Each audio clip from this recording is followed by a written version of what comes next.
শিক্ষা সংক্রান্ত গুরুত্বপূর্ণ আপডেট পেতে অবশ্যই চ্যানেলটিকে সাবস্ক্রাইব করুন।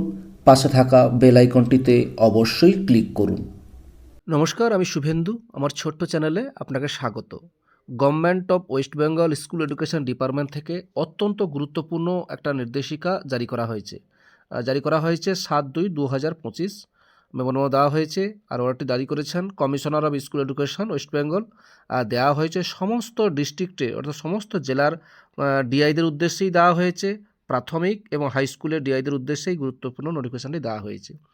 এখানে যে সাবজেক্টে যে বিষয়টি বলা হয়েছে সেটাই আপনাদের সঙ্গে শেয়ার করতে চাই। এখানে বলা হয়েছে যে বাংলার শিক্ষা স্কুল ম্যানেজমেন্ট সিস্টেম অর্থাৎ এসএমএস পোর্টালে 2025 শিক্ষাবর্ষে সামগ্রিক অগ্রগতির প্রতিবেদন কার্ড অর্থাৎ হলিস্টিক প্রোগ্রেস রিপোর্ট কার্ড জন্য নাম্বার আপলোড করা সংক্রান্ত এই গুরুত্বপূর্ণ নোটিফিকেশানটি দেওয়া হয়েছে।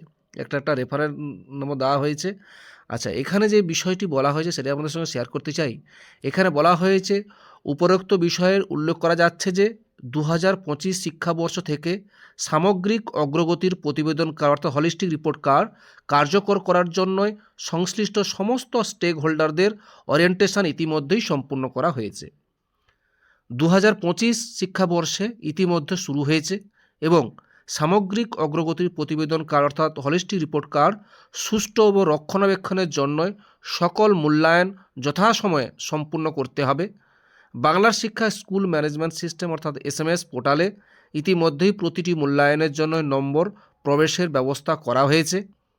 অতএব অনুরোধ করা হচ্ছে যে আপনার অধিক্ষেত্রে সকল সংশ্লিষ্ট স্টেক হোল্ডারদের যথাসময়ভাবে বাংলার শিক্ষা এসএমএস পোর্টালে নম্বর আপলোড করার জন্যই অবহিত করবেন। আর নম্বর আপলোডের অবস্থা পর্যায়ক্রমে পর্যালোচনা করতে বলা হয়েছে। এই বিষয়ে ব্যবহারকারী যারা ব্যবহার করবেন তাদের জন্য একটা নির্দেশিকাও দেওয়া হয়েছে এবং বলা হয়েছে কিভাবে এই নাম্বারগুলো এসএমএস পোর্টালের নাম্বার তুলতে পারবে। এই হলিস্টিক রিপোর্ট কার্ডে যে নাম্বারগুলো বলা হয়েছিল সে কীভাবে উপযোগ করতে মানে মানে দেওয়া করা যেতে পারে এসএমএস পোর্টালে, সেটাও নির্দেশিকা দেওয়া হয়েছে। সেটা নিয়েই এই কমিশনার এই গুরুত্বপূর্ণ নির্দেশিকাটি জারি করেছেন। যাই হোক, যে কোনো আপডেট থাকলে আপনাদের সঙ্গে শেয়ার করি। ভিডিওটা দেখার জন্য অসংখ্য ধন্যবাদ।